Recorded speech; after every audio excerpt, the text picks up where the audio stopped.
Everyone, welcome to our YouTube channel Adhyapak ji YouTube channel में आपका हार्दिक स्वागत है। आज हम बायोलॉजी के एक महत्वपूर्ण chapter respiratory system in human पढ़ने वाले हैं। ये बहुत ही इम्पोर्टेंट चैप्टर है। तो रिस्पिरेटरी सिस्टम में सबसे पहले देखिए इसको सिस्टम क्यों बोलते हैं। हम पीछे आपको बताए डाइजेस्टिव सिस्टम में भी सिस्टम का मतलब होता है जब बहुत सारे हमारे ऑर्गन मिलकर के कोई एक पर्टिकुलर वर्क को कंप्लीट करते हैं तो उसको कहा जाता है सिस्टम। तो हमारा जो रिस्पिरेशन का प्रोसेस है वो भी किसी एक ऑर्गन के से नहीं हो पाता है। उस रिस्पिरेशन प्रोसेस को कई ऑर्गन मिलकर के कंप्लीट करते हैं, इसलिए इसको कहा जाता है रिस्पिरेटरी सिस्टम यानी श्वसन तंत्र। अब देखते हैं रिस्पिरेटरी सिस्टम इन ह्यूमन में कौन कौन से प्रमुख जो है इम्पॉर्टेंट ऑर्गन होते हैं। तो इसमें इम्पॉर्टेंट ऑर्गन में याद रखेंगे लंग्स होते हैं, 2 लंग्स होते हैं। इसके बाद लंग्स के बाद आप ध्यान रखेंगे इसमें ट्रैकिया होता है, ट्रैकिया, लैरिंग्स होता है, फेरिंग्स होता है, नोज भी आता है इसी में। इसके बाद ब्रोंकाई आता है, ब्रोंकियोलस आता है और एल्वियोली आता है। ये प्रमुख ऑर्गन होते हैं हमारे रिस्पिरेटरी सिस्टम के। तो रिस्पिरेटरी सिस्टम के ऑर्गन एक बार फिर से देखिए कहाँ से, नोज के बाद होता है फेरिंग्स के ठीक नीचे होता है जो उठा हुआ आप देख रहे हैं, किसी जैसे जैसे उम्र बढ़ती है वो थोड़ा निकला हुआ उभरा हुआ गले में एक पार्ट होता है, उसको कहते हैं लैरिंग्स। ये साउंड इससे जो है कंट्रोल होता है, साउंड कई तरह का साउंड इससे निकाल सकते हैं। इसके बाद आगे बढ़ते हैं तो इसको हम एयर पाइप या ट्रैकिया कहते हैं। ट्रैकिया से ठीक आगे आप देख रहे हैं ट्रैकिया 2 भागों में डिवाइड हो जाता है, इसको हम ब्रोंकियाई कहते हैं। ब्रोंकाई लंग्स के अंदर जाकर के कई पार्ट में डिवाइड हो जाता है, इसको हम ब्रोंकियोलस कहते हैं। और लंग्स तो आप जानते हैं, ब्रोंकियोलस का जो पार्ट होता है वो एक बैग के स्ट्रक्चर या बैलून के स्ट्रक्चर में कन्वर्ट हो जाता है, इसको हम एल्वियोली कहते हैं। तो ये हो गया प्रमुख इम्पॉर्टेंट रिस्पिरेटरी सिस्टम के ऑर्गन्स। अब देखते हैं कि हम लोग कैसे सांस लेते हैं। तो सांस लेना और छोड़ना उसको कहा जाता है ब्रीथिंग। तो ब्रीथिंग में सांस लेना भी और सांस छोड़ना भी दोनों सम्मिलित है। तो जब हम सांस लेते हैं वायुमंडल एटमॉस्फेयर का एयर को जब अंदर करते हैं तो उसको हम इनहेलिंग कहते हैं या इंस्पिरेशन, इन मतलब अंदर करना। और जब सांस छोड़ते हैं तो उसको कहते हैं एक्सपिरेशन, मतलब बाहर छोड़ना। अब देखते हैं कि जो एटमॉस्फेयर का एयर होता है उसमें क्या रहता है, देखिए मुख्य रूप से नाइट्रोजन रहता है 78%, O2 रहता है 21% और CO2 रहता है 0.03%। तो जब हम इनहेलिंग करते हैं तो सारा एयर ये हमारे बॉडी में नॉस्ट्रल के थ्रू पहुंच जाता है। लेकिन जब हम सांस छोड़ते हैं एक्सप्रेशन के समय देखते हैं N2 तो पूरा 78% जो लेते हैं वो निकल जाता है। O2 देखिए लेते हैं हम 21 लेकिन छोड़ते हैं कितना 17, और CO2 हम लेते हैं 0.03% लेकिन छोड़ते कितना 4% छोड़ते हैं। तो ये देखिए यहाँ पर जो है O2 अधिक लिए छोड़े कम, CO2 कम लिए छोड़े ज़्यादा। तो ये कैसे होता है इसको हम आगे आपको बताएंगे।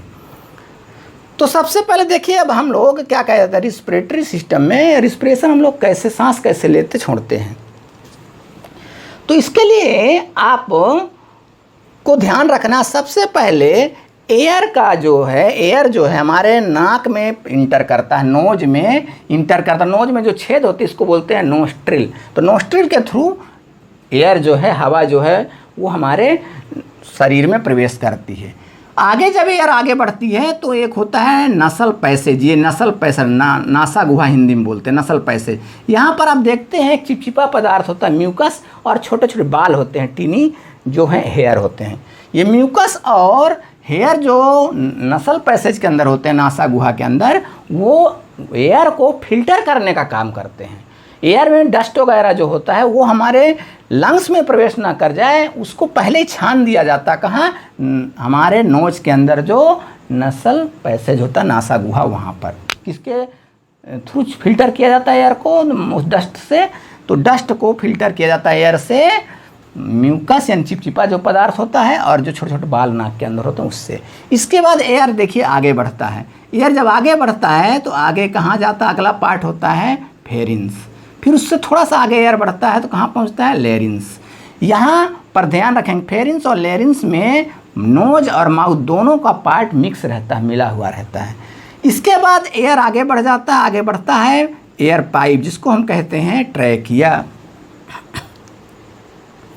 अब ट्रैकिया को ध्यान रखिए, ट्रैकिया जो है एक कार्टिलेज के रिंग से पूरा कवर रहता है। कार्टिलेज के रिंग से क्यों कवर रहता है? इसलिए कवर रहता है कि ये जो एयर पाइप है कोलैप्स ना हो जाए, ये सिकुड़ ना जाए, इसलिए कार्टिलेज के रिंग से इसको कवर किया हुआ रहता है। इसको याद रखेंगे, जिससे कि एयर अगर कम भी है तो ये सिकुड़ेगी नहीं, ये एयर पाइप सिकुड़ेगी नहीं। अगर सिकुड़ जाएगा, अगर ये कार्टिलेज का जो रिंग हो ना हो तो क्या होगा, एयर का अगर अमाउंट कम होगा तो सिकुड़ जाएगी, और सिकुड़ जाएगी तो एयर हमारे बॉडी में, लंग्स में नहीं जाएगा और हम मर जाएंगे। तो इससे बचने के लिए हमारे एयर पाइप में क्या रहता है, रिंग रहता है, कार्टिलेज का रिंग रहता है, जो हमारे एयर पाइप को सिकुड़ने से बचाता है। इसके बाद एयर कहाँ जाता है, हमारा जो ट्रैकिया है वो आगे बढ़ कर के आगे दो भागों में डिवाइड हो जाता है। इन दो भागों को हम कहते हैं ब्रोंकाई, और ये ब्रोंकाई हमारे लंग्स के अंदर जाकर के कई पार्ट में डिवाइड हो जाता है, जिसको हम ब्रोंकियोलस कहते हैं। और ब्रोंकियोलस का जो लास्ट एंड होता है वो बैलून या बैग के स्ट्रक्चर में कन्वर्ट हो जाता है। इसे बैलून या बैग के स्ट्रक्चर को हम लोग क्या कहते हैं, एल्वियोली कहते हैं। और एल्वियोली में ब्लड कैपिलरीज रहती हैं, जिसमें ब्लड बहता है, और ब्लड के अंदर हीमोग्लोबिन होता है, आप जानते हैं। तो ये एयर हमारे ट्रैकिया से होकर के ब्रोंकाई में आई, ब्रोंकाई से कहाँ जा पहुँचती है, ब्रोंकियोलस में, ब्रोंकियोलस से एयर कहाँ पहुँच जाती है, एल्वियोली में, और एल्वियोली में क्या रहता है, ब्लड कैपिलरीज रहती हैं। तो ब्लड कैपिलरीज में क्या रहता है, ब्लड, वहाँ हीमोग्लोबिन रहता है, वो ऑक्सीजन को ऑब्जॉर्व कर लेता है, और वो पूरे ऑक्सीजन को कहाँ, पूरे बॉडी में, बॉडी के हर सेल में डिस्ट्रीब्यूट कर देता है। जब सेल में पहुंचता है तो आप जानते हैं एरोबिक रिस्पिरेशन में क्या प्रोसेस होता है सेल के अंदर,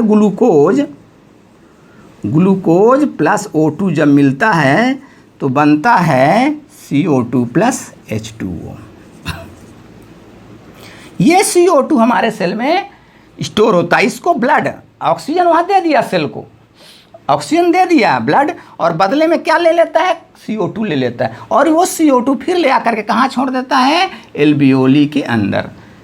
अब एल्वियोली में किसका कंसंट्रेशन ज़्यादा हो जाता है, CO2 का कंसंट्रेशन ज़्यादा होता है, इसलिए ये CO2 फिर हमारे ट्रैकिया से होकर के नोस्ट्रल से एटमॉस्फेयर में बाहर निकल जाता है।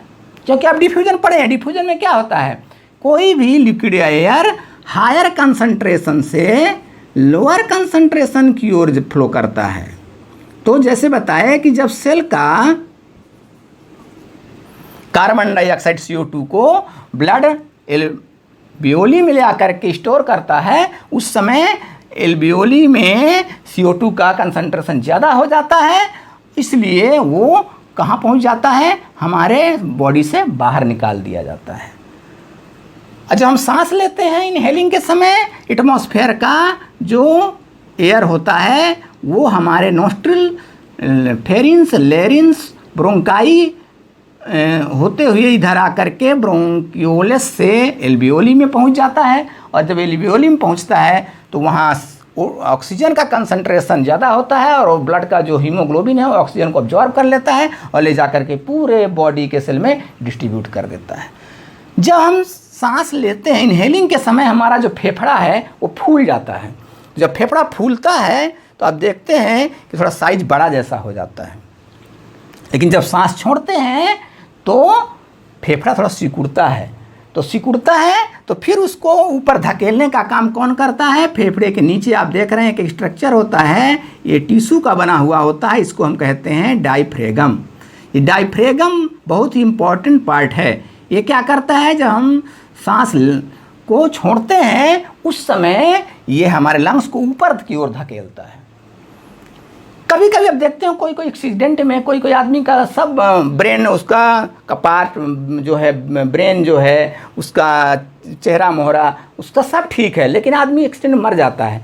क्यों मर जाता है, क्या होता है, उसका डायफ्रेम डैमेज हो जाता है एक्सीडेंट में। तो डायफ्रागम जब डैमेज हो जाता है, टूट जाता है, तो वो सांस नहीं ले पाता है, यानी फेफड़ा जो है वो ऊपर क्यों नहीं खिसक पाता है और सांस नहीं लेने के कारण वो व्यक्ति डेथ कर जाता है, मर जाता है। तो याद रखेंगे डायफ्रागम क्या काम है कि सांस जब छोड़ते हैं तो हमारे फेफड़ों को ऊपर थोड़ा उठाने का काम, धकेलने का काम कौन करता है? डायफ्रागम करता है। इस चीज़ को आप याद रखिएगा।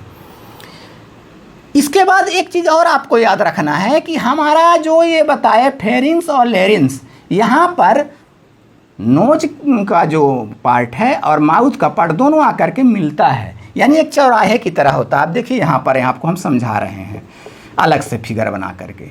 तो यहाँ पर एक होता है एपिग्लोटिस, याद रखेंगे एपिग्लोटिस एक कंस्ट्रक्शन होता है, इस तरह का स्ट्रक्चर है। ये क्या करता है? ट्रैफिक पुलिस की तरह कार्य करता है।